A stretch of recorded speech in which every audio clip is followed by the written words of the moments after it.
नमस्कार, तो मैं हूं गौरव अग्रवाल और जीएसटी पर सरकार को बड़ी कामयाबी मिली है। जीएसटी काउंसिल की बैठक में थ्रेशोल्ड लिमिट पर मुहर लग गई है, यानी 20 लाख रुपए तक सालाना टर्नओवर वाले कारोबारी जीएसटी के दायरे से बाहर होंगे। साथ ही जीएसटी के दायरे से बाहर के सामान की सूची 300 से घटाकर 90 कर दी गई है। मेरे साथ इस मुद्दे पर बात करने के लिए कुछ खास मेहमान है, एक बड़ा पैनल है एक्सपर्ट्स का, लेकिन उनसे हम बात करें उससे पहले आपको ये रिपोर्ट दिखाते हैं।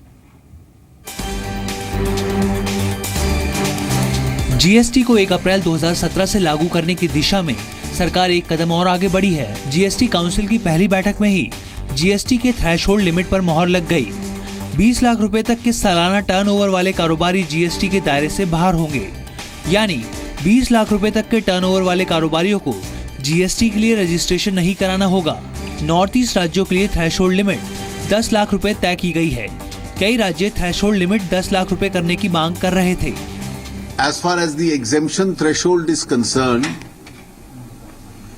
it is fixed at 20 lakh rupees. So those with a turnover of below 20 lakhs annually are exempted from the GST. As far as the northeastern and the hill states are concerned, this exemption limit is fixed at rupees 10 lakhs. GST council की बैठक में केंद्र सरकार ने राज्यों की मांगों पर काफी नरम रुख इख्तियार किया है और राज्यों की उस मांग को भी मान लिया गया है जिसमें वो 1.5 करोड़ रुपए तक के टर्नओवर वाली कंपनियों के मामले में टैक्स तय करने का लीगल और प्रशासनिक अधिकार मांग रहे थे। राज्यों की उस मांग को भी मान लिया गया है जिसमें वो 1.5 करोड़ रुपए तक टर्नओवर वाली कंपनियों के मामलों में टैक्स तय करने का लीगल और प्रशासनिक अधिकार मांग रहे थे, यानी 1.5 करोड़ रुपए सालाना टर्नओवर वाले कारोबारियों से जीएसटी वसूली का अधिकार राज्यों को मिल गया है। 1.5 करोड़ से ज्यादा के टर्नओवर वाले कारोबार पर ड्यूल कंट्रोल होगा। जीएसटी काउंसिल की बैठक में सभी तरह के सेस को जीएसटी में शामिल करने पर भी सहमति बनी। अब जीएसटी काउंसिल की 17 से 19 अक्टूबर के बीच होने वाली बैठक में जीएसटी रेट तय होंगे। इसके पहले 30 सितंबर को काउंसिल की बैठक में जीएसटी ड्राफ्ट पर फैसला लिया जाएगा।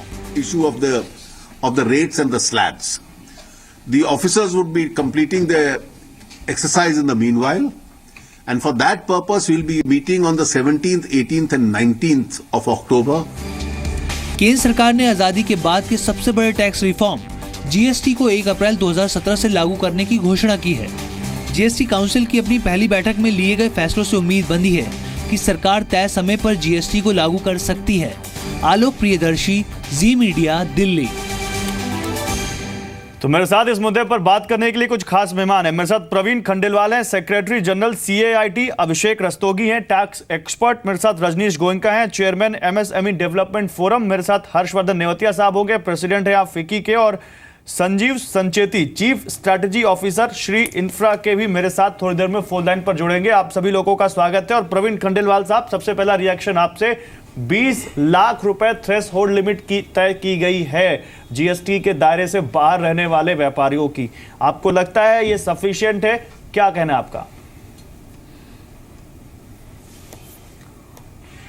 मुझे लगता है कि सरकार का ये एक बड़ा स्वागत योग्य कदम है, क्योंकि इससे बड़ी संख्या में जो बहुत छोटे व्यापारी हैं जिनकी लाइवलीहुड की अर्निंग की कॉस्ट ज़्यादा होती थी बनिस्बत कॉस्ट की कॉम्प्लायंस की, तो इससे एक बड़ा बेनिफिट मिलेगा। लेकिन अगर ये लिमिट थोड़ा और बढ़ जाती तो इसमें मुझे लगता था कि और अच्छा होता, लेकिन 10 लाख से 20 लाख करना वो सरकार की इस पॉजिटिव सोच की ओर संकेत करता है कि कहीं ना कहीं जीएसटी को ईज ऑफ डूइंग बिजनेस की ओर लाया जाएगा।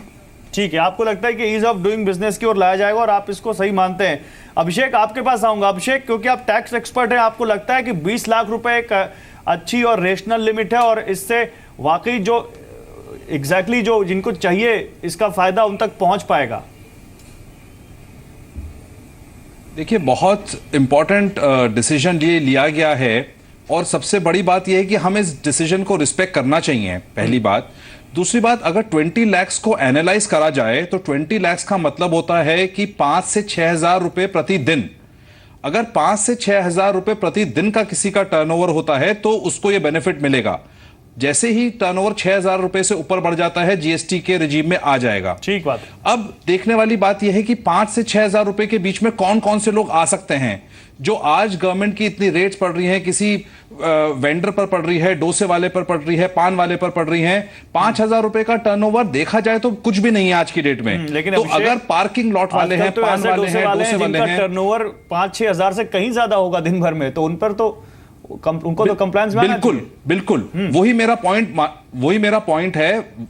ऑल्दो हमको इसको रिस्पेक्ट देना चाहिए, इस डिसीजन को, काउंसिल के डिसीजन को रिस्पेक्ट देना चाहिए, बट कहीं पर जानना पड़ेगा, ये बात समझनी पड़ेगी कि क्या ये लिमिट 5 से 6,000 रुपए प्रतिदिन की बहुत लिमिट है कि नहीं है, क्योंकि बहुत सारे ऐसे छोटे व्यापारी हैं जो इसके दायरे में आ जाएंगे। तो शुरुआत के लिए एक अच्छा है, but at the same time अगर हम देखें कि सर्विस प्रोवाइडर्स को आज तक केवल 10 लाख रुपए तक की एग्जेम्पशन थी, वो लिमिट उनके लिए भी एप्लीकेबल हो जाती है और वो 20 लाख हो जाती है, तो उनको डेफिनेटली बहुत फायदा होगा। मगर ऐसे बहुत सारे लोग अब टैक्स दायरे में आ जाएंगे और उनके लिए थोड़ी कठिनाई हो सकती है। मैं एमएसएमई सेक्टर का एक रिएक्शन लेना चाहूंगा। रजनीश गोयनका साहब, आपको क्या लगता है, आपका क्या सोचना है? ये एक एमएसएमई सेक्टर के पॉइंट ऑफ व्यू से सोचें तो ये एक सही है, या आपको लगता है कि नहीं इससे ज्यादा होना चाहिए था? मैं सबसे पहले तो एमएसएमई सेक्टर की तरफ से हम जीएसटी का स्वागत करते हैं। हमारे एमएसएमई लोग इससे खुश हैं कि ये जो रिजीम जीएसटी का आ रहा है, इससे इंस्पेक्टर राज का जो वो उनको उससे निजात मिलेगी। उनको कई तरह के रूल्स एंड रेगुलेशंस को ओबे करने में जो उनके पास सुविधा नहीं होती है, कंसल्टेंट्स की, चार्टर्ड अकाउंटेंट्स की, उससे उनको निजात मिलेगी और उनकी ओवरऑल कॉस्ट जो है वो डाउन जाएगी। ट्रांसपोर्टेशन में उनको जो ट्रकिंग का सामान आता है उनका, उसमें उनको बेनिफिट मिलेगा।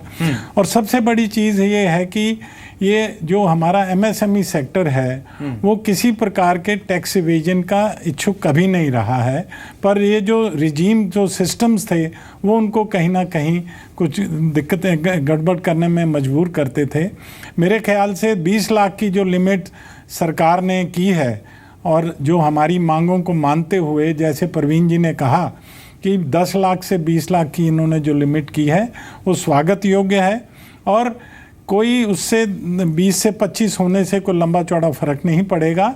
और जितने लोग टैक्स नेट में आते हैं वो एक उनका नेचर जो है पिछले 60-70 साल में जो टैक्स इवेजन का और टैक्स के बाहर रहने का एक सोच बनी थी, हमारे एमएसएमई चाहते हैं कि वो पूरा टैक्स कलेक्ट भी करें और पूरा टैक्स पे भी करें और एक जगह का ये जो टैक्स का रिजीम बना है उससे उनको बेनिफिट मिलेगा। सिर्फ एक दो चीज़ें हैं जो ध्यान रखने के योग्य हैं।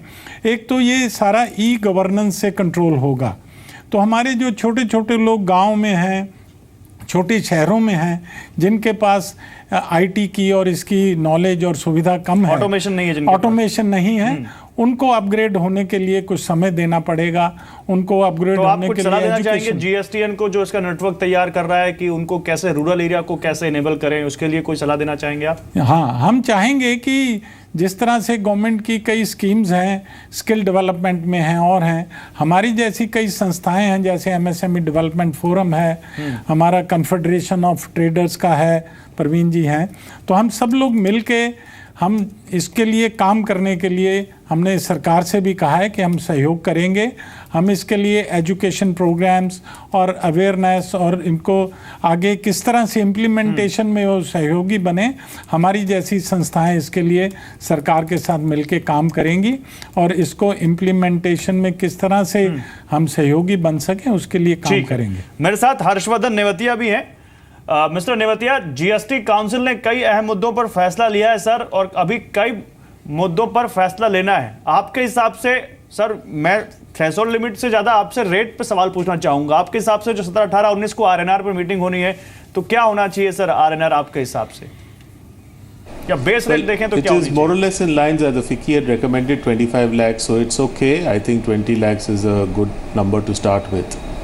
प्रवीण खंडेलवाल, और कुछ जीएसटी काउंसिल की मीटिंग क्योंकि 30 तारीख को भी है और 17, 18, 19 को भी है, सरकार को कुछ कहना चाहे इस काउंसिल को? देखिए, मुझे लगता है कि जो जीएसटी के प्रपोज्ड प्रोविजंस हैं उनको इतना सरल और सीधा बनाना चाहिए, कॉम्प्लिकेटेड करने की बजाय, जिससे कि आम सड़क पर खड़ा हुआ व्यक्ति भी जीएसटी की कॉम्प्लायंस कर सके। ठीक है। उसके लिए बहुत जरूरी है कि seamless input credit system, supply की जो डेफिनेशन है वो उसमें किसी एम्बिग्यूटी न रहे। ठीक है, एम्बिग्यूटी इसके ना अलावा रहे, सिंपल रिवर्स सिस्टम चार्ज हो और एक एक बड़ा आम मुद्दा आदमी है। भी और आसानी से खासतौर पर चीजों जो को बात अभी समझ आपने सके। कही थी, मानते हैं रजनीश गोयनका जी आप भी इस बात को? सर मैं आपकी जगह बीच में रोक रहा हूँ, समय नहीं है। हाँ, लेकिन इसमें टैक्स, मैं प्रवीण जी की बात से बिल्कुल सवाल सहमत है। हूँ।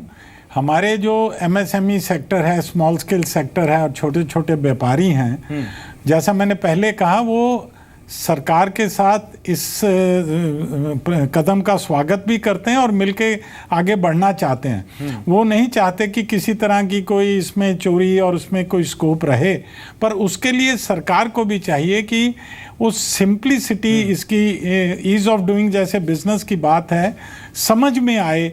अभी जैसे ट्रकर्स और ट्रांसपोर्टर से हमारी बात हो रही थी, वो डबल जैसे स्टेट और सेंटर की है, उसकी क्लैरिटी हो। उसको उनके 3 विंग हैं, तीनों विंगों को रजिस्ट्रेशन कराना पड़ेगा और अल्टीमेटली जो ट्रक प्रोवाइडर है उसको वो कह रहे हैं इनपुट नहीं मिलेगा। तो इसकी क्लैरिफिकेशंस कुछ समय लगेगा, क्लियर नहीं है। हाँ, कुछ समय लगेगा, पर स्वागत है। और हमारा जो